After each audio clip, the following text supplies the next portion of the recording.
जय ठाकुर, जय माँ। आज वचनामृत पाठ लेके मैं उपस्थित हुई हूँ आप सबके सामने। आशा रखती हूँ कि आप सब स्वस्थ हैं, मैं भी ठीक हूँ।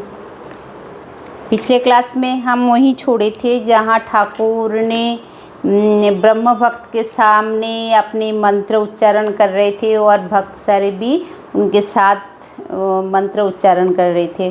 फिर ठाकुर ने जब बोलो गुरु कृष्ण वैष्णव, तो तब केशव ने बोला अभी हम इतना नहीं बोल सकते, ब्रह्मा आत्मा भगवत ये हम बोल सकते हैं, लेकिन कृष्ण वैष्णव गुरु ये हम नहीं बोल सकते।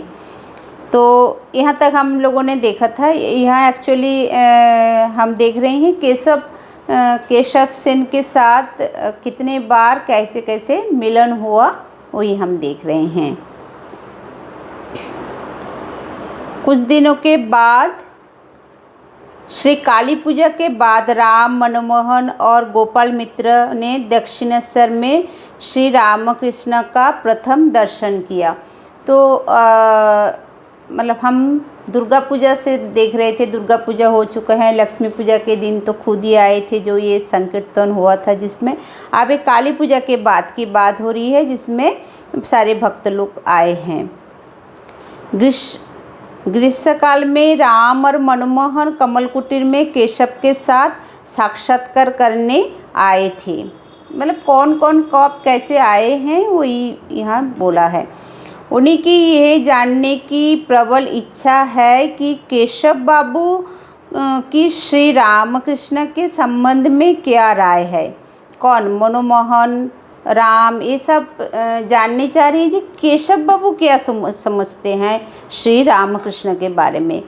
उन्होंने केशव बाबू से जब ये प्रश्न किया तो उन्होंने उत्तर दिया, दक्षिणेश्वर के परमहंस साधारण व्यक्ति नहीं है। केशव बाबू ने तब क्या बोला कि दक्षिणेश्वर में जो श्री रामकृष्ण देव है वो कोई साधारण व्यक्ति नहीं है। इस समय पृथ्वी भर में इतना महान व्यक्ति दूसरा कहीं नहीं है। पृथ्वी में इतना महान व्यक्ति और कोई नहीं है। वो इतने सुंदर, इतने असाधारण व्यक्ति है कि उन्हें बड़ी सावधानी के साथ रखना चाहिए। क्या बोल रही है, इतनी असाधारण, इतना सुंदर व्यक्ति है कि उनको बहुत सावधानी से रखना चाहिए। देखभाल ना करने पर उनका शरीर अधिक टिक नहीं सकेगा। उनके शरीर टिकना बहुत मुश्किल हो जाएंगे अगर उनका ढंग से देखभाल नहीं हुआ तो।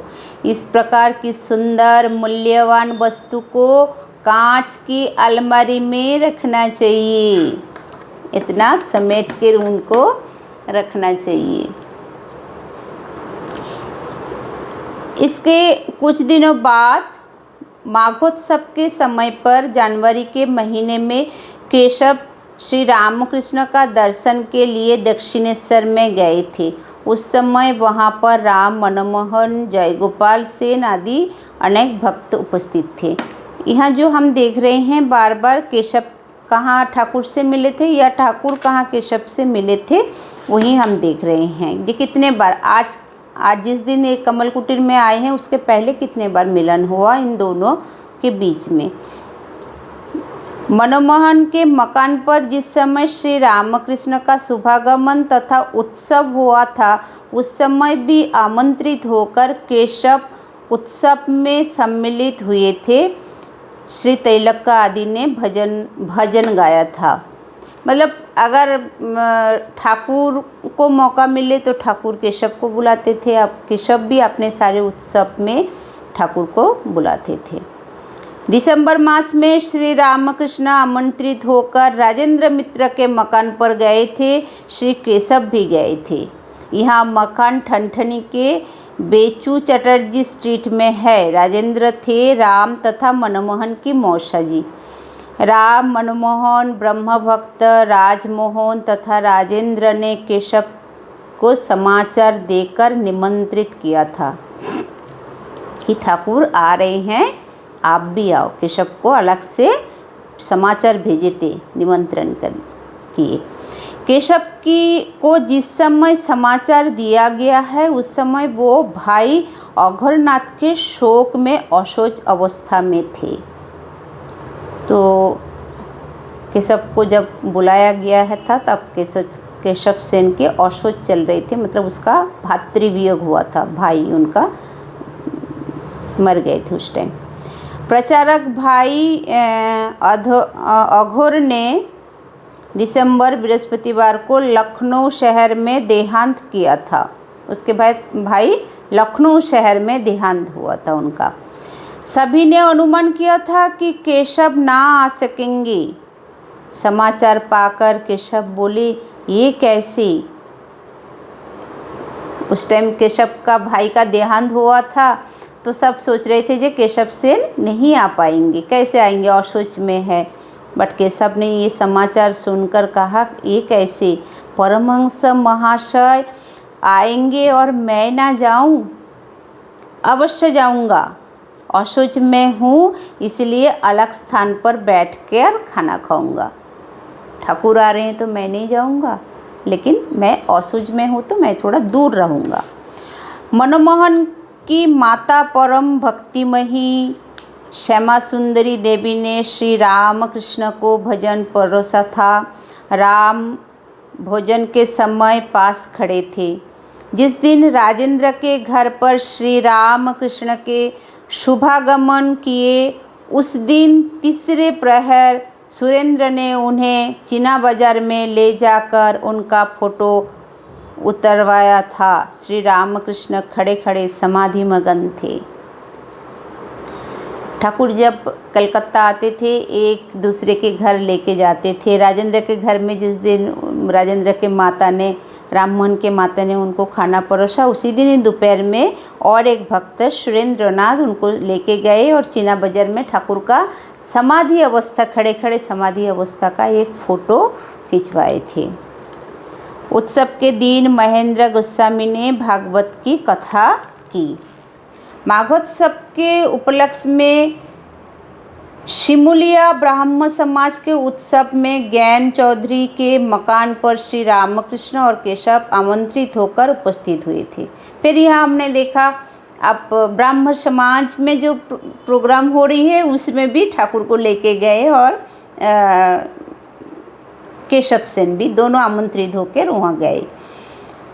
आंगन में कीर्तन हुआ। इसी स्थान में श्री रामकृष्ण ने पहले पंगल नरेंद्र का गाना सुना और उन्होंने दक्षिणेश्वर आने के लिए कहा। शिमुलिया ब्रह्म समाज में जब ठाकुर को लेके गए उत्सव में, तब ठाकुर पहले बार नरेंद्र का गाना सुना। यहाँ ठाकुर पहले बार नरेंद्र से मिले और नरेंद्र को कहा, आप दक्षिणेश्वर में ज़रूर आना। बृहस्पतिवार को केशव ने, अच्छा यहाँ एक बार बोल के रखो कि नरेंद्रनाथ तो विवेकानंद जी है, जो आप सब देख रहे हो विवेकानंद जी को। और विवेकानंद जी पहले ब्रह्म समाज के ही थे। बृहस्पतिवार को केशव ने दक्षिणेश्वर में भक्तों के साथ श्री रामकृष्ण का फिर से दर्शन किया। उनके साथ थे अमेरिकन पादरी जोसेफ कुक तथा कुमारी पिगार्ड। फिर जब केशव सेन आए थे तो उनके साथ पादरी साहब भी थे। ब्रह्म भक्तों के साथ केशव ने श्री रामकृष्ण को स्टीमर पर बिठाया। अच्छा, स्टीमर पे घुमाने लेके जाते थे। कुक साहब ने श्री रामकृष्ण की समाधि स्थिति देखी थी। उस समय श्री नरेंद्र उसी जगह में उपस्थित थे। उनके मुख से समस्त वार्ता सुने। दिन के अंदर मास्टर ने दक्षिणेश्वर में श्री रामकृष्ण का प्रथम दर्शन किया। अच्छा, वहाँ मास्टर के साथ, तो कुक साहब के साथ बात करते हुए मास्टर ने वहाँ पहले सुने थे, सुन के वहाँ दक्षिणेश्वर में गए थे। 3 मास बाद अप्रैल मास में श्री रामकृष्ण कमल कुटीर में केशव को देखने आए। उसी का थोड़ा सा विवरण निम्नलिखित परिच्छेद में दिया गया है। तो आज हम अभी तक हमने जो भी सुना केशव के साथ ठाकुर का पूर्व मतलब कैसे परिचय हुआ था, कितने बार मिले थे, क्या किए थे, वही हम अभी तक सुने। अब हम सुनेंगे आज ठाकुर आए हैं केशव से मिलने। आज कमल कुटीर में उसी बैठक घर में श्री रामकृष्ण भक्तों के साथ बैठे हैं। अप्रैल रविवार दिन के 5 बजे का समय। केशव भीतर के कमरे में थे। उन्हें समाचार दिया गया। ठाकुर आके बैठे और केशव को खबर दिया गया। कमीज पहनकर और चद्दर ओढ़कर उन्होंने आकर प्रणाम किया। केशव ने आके ठाकुर को प्रणाम किया। अनेक भक्त मित्र कालीनाथ बसु उनके भक्त मित्र कालीनाथ बसु रुग्ण है, मतलब उनका कालीनाथ बसु एक है जो ये केशव का भक्त है, उनका तबीयत सही नहीं है, वो उन्हें देखने जा रहे हैं। अच्छा, केशव तब तैयार हुए थे कालीनाथ को देखने जाने के लिए। श्री रामकृष्ण आए हैं इसलिए केशव ने नहीं जा सके। ठाकुर आ चुके हैं इसलिए केशव नहीं जा सके। श्री रामकृष्ण कह रहे हैं तुम्हें बहुत काम रहता है, फिर अखबार भी लिखना पड़ता है, वहाँ दक्षिणेश्वर में जाने का अवसर नहीं होता। ठाकुर क्या बोले कि मेरे को पता है तुम्हारे पास बहुत काम है और तुम अखबार भी लिखते में भी हो, तो इसलिए तुम दक्षिणेश्वर आ नहीं पाते हो, इसीलिए मैं ही तुम्हें देखने आ गया हूँ। तुम आ नहीं पाते हो, भक्त नहीं आ पाते हैं तो भगवान खुद आ जाते हैं मिलने। तुम्हारी तबीयत ठीक नहीं है ये जानकर नारियल शक्कर की मन्नत मानी थी। माँ से कहा माँ यदि केशव को कुछ हो जाए तो फिर कलकत्ता जाकर किसके साथ बात करूँगा। यहाँ हम ठाकुर को देख रहे हैं, हम जानते हैं ठाकुर अवतार है, लेकिन ठाकुर भी कैसे नर रूप धारण किया तो नर जैसे ही काम करें, मनुष्य जैसे ही काम करें। केशव का बीमारी सुन के मन्नत मांगे ठाकुर से कि माँ तुम केशव को ठीक कर दो, मैं आपको नारियल और मिश्री दूंगा। अगर केशव से ही नहीं रहेंगे तो मैं कलकत्ता में जाके किसके साथ बात करूँगा। श्री प्रतापवादी ब्रह्म भक्तों के साथ श्री रामकृष्ण वार्तालाप कर रहे हैं। पास ही मास्टर को बैठे देख वो केशव से कहते हैं, मास्टर भी ब्रह्म समाज से जुड़े हैं और केशव के पास आते थे तो वहाँ बैठे हैं। तो ठाकुर क्या बोल रहे हैं, वे वहाँ पर मतलब दक्षिणेश्वर में क्यों नहीं जाते हैं, पूछो तो। इतना ये कहते हैं कि स्त्री बच्चों पर मन नहीं है। 1 मास के कुछ अधिक समय हुआ मास्टर श्री रामकृष्ण के पास आया जाया करता है।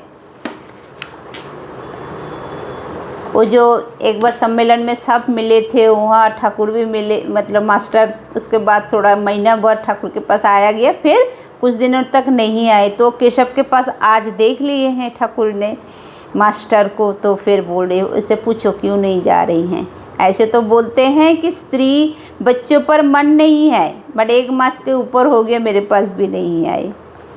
बाद में जाने में कुछ दिनों का विलम्ब हुआ, इसलिए श्री रामकृष्ण इस प्रकार कह रहे हैं। उन्होंने कह दिया था आने में देरी होने पर मुझे पत्र देना। फिर उन्होंने क्या बोला, अगर आप नहीं आ सके तो आप मुझे पत्र लिखना।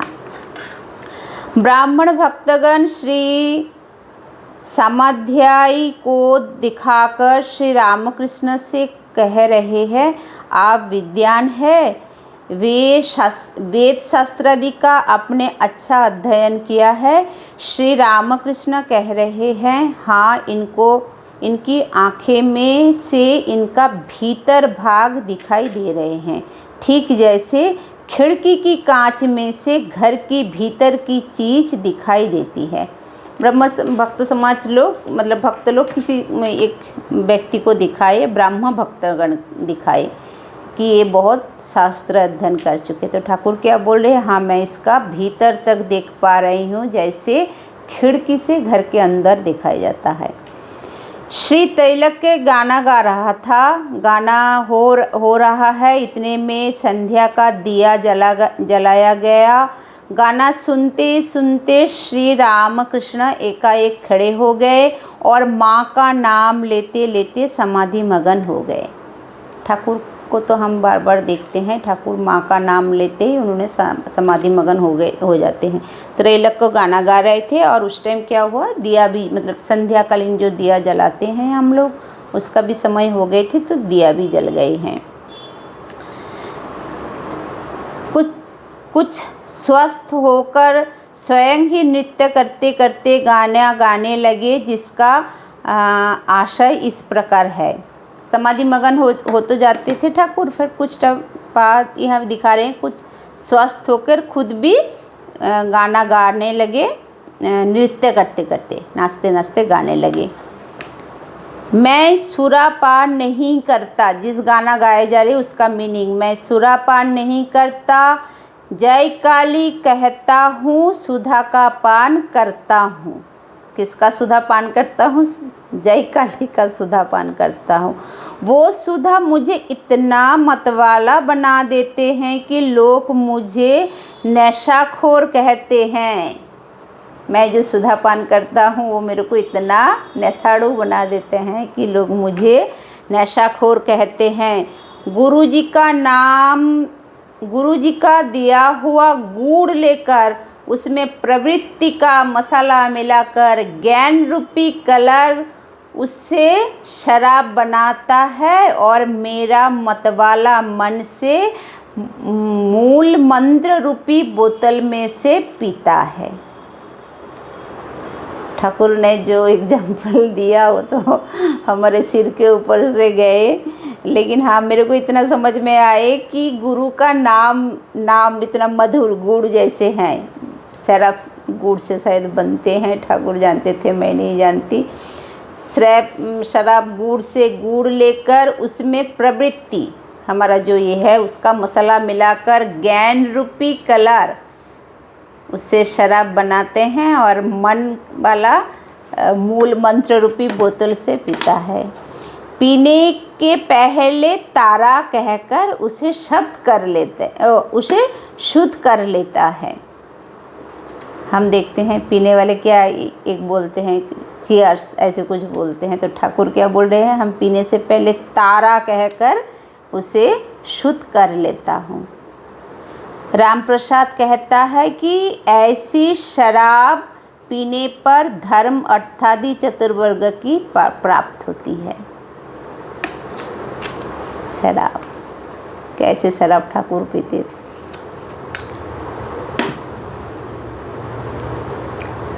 श्री केशव को श्री रामकृष्ण स्नेहपूर्ण नेत्र से देख रहे हैं, मानो अपने निजी है। केशव को हम बार बार देखते हैं, ठाकुर बहुत बहुत प्यार करते हैं। स्नेहपूर्ण नेत्र से देख रहे हैं, मानो अपने निजी है, और मानो भयभीत हो रहे हैं कि कहीं केशव किसी दूसरे की अर्थात संसार के ना बन जाए। ठाकुर जिनके भीतर भी थोड़ा नज़र आ जाते थे, आध्यात्मिक मार्ग इन लोगों का हो सकते हैं, उनको संसार में आने से डरते थे, ये सारे संसार का ना हो जाए। उनकी ओर ताकते हुए श्री रामकृष्ण ने फिर गाना प्रारंभ किया, जिसका भावार्थ इसी प्रकार है। बात करने से भी डरती हूँ, ना करने से भी डरती हूँ, हे राधे। मन में संदेह होता है कि कहीं तुम जैसी निधि को गाँव ना बैठूं। हम तुम्हें वह मंत्र बतलाती है जिससे हम विपत्ति से पार हो गए हैं, और तो लोग भी विपत्ति से पार कर देता है। आप तुम्हारी जैसी इच्छा, अर्थात सब कुछ छोड़ भगवान को पुकारो, वो ही सत्य है और वो अनित्य है। उन्हें प्राप्त कर बिना कुछ भी ना होगा, यही महामंत्र है। मतलब ठाकुर केशव के लिए डर भी रहे हैं, लेकिन ये भी जानते हैं कि जो होना है वो होकर ही रहेंगे। फिर बैठकर भक्तों के साथ वार्तालाप कर रहे हैं। उनके लिए जलपान की तैयारी हो रहे हैं। हाल के एक कोने में एक ब्रह्म भक्त पियानो बजा रहे हैं। श्री रामकृष्ण प्रसन्न बदन हो बालक की तरह पियानो के पास खड़े होकर देख रहे थे। उनको जलपान की व्यवस्था के लिए जब लेके जा रहे हैं तो ठाकुर देख रहे हैं कोने में एक बच्चा बैठ के पियानो बजा रहे हैं और ठाकुर खड़े होकर उसको देख रहे हैं। थोड़ी देर बाद उन्होंने अंतपुर में ले जाया गया। वहाँ वो जलपान करेंगे और महिलाओं उन्हें प्रणाम करेंगे। पहले ठाकुर के टाइम में तो इतना हिंदू नारियों को तो इतना बाहर आने की इजाज़त नहीं थी, वो पर्दे के अंदर रहते थे। तो उसी को बोला जा रहा है कि अंतपुर में उनको लेके गया और वहाँ महिला सब जितने महिला है घर के सब प्रणाम करेंगे और कुछ जलपान भी वहाँ करके आएंगे। श्री रामकृष्ण का जलपान समाप्त हुआ। अब वो गाड़ी में बैठे ब्रह्म भक्तगण सभी गाड़ी के पास खड़े हैं। कमल कुटीर से गाड़ी दक्षिणेश्वर की ओर चली। तो ठाकुर जलपान वगैरह करके फिर श्री रामकृष्ण कमल कुटीर से दक्षिणेश्वर की ओर चल पड़ी और सारे ब्रह्म भक्तगण उनके गाड़ी के पास आके खड़े हो गए हैं। ये हमारा हुआ केशव और ठाकुर का पहले सारे बातचीत और आज का जो हुआ था। तो आज वचनामृत पाठ इतना ही है। जो लोग हमारे चैनल में नए हो हमें सब्सक्राइब ज़रूर करना। आप लोग थोड़ा सुनोगे, मैं तो पाठ करूँगी लेकिन हाँ कोई सुन रहे हैं देख के मेरे को भी, मेरे अंदर भी तो उत्साह होना चाहिए। आप लोग नहीं उत्साह बढ़ाओगे तो मेरे कैसे चलेंगे। तो इसलिए आप लोग देखते रहो, हमें सब्सक्राइब लाइक ज़रूर करिए। जय ठाकुर, जय माँ।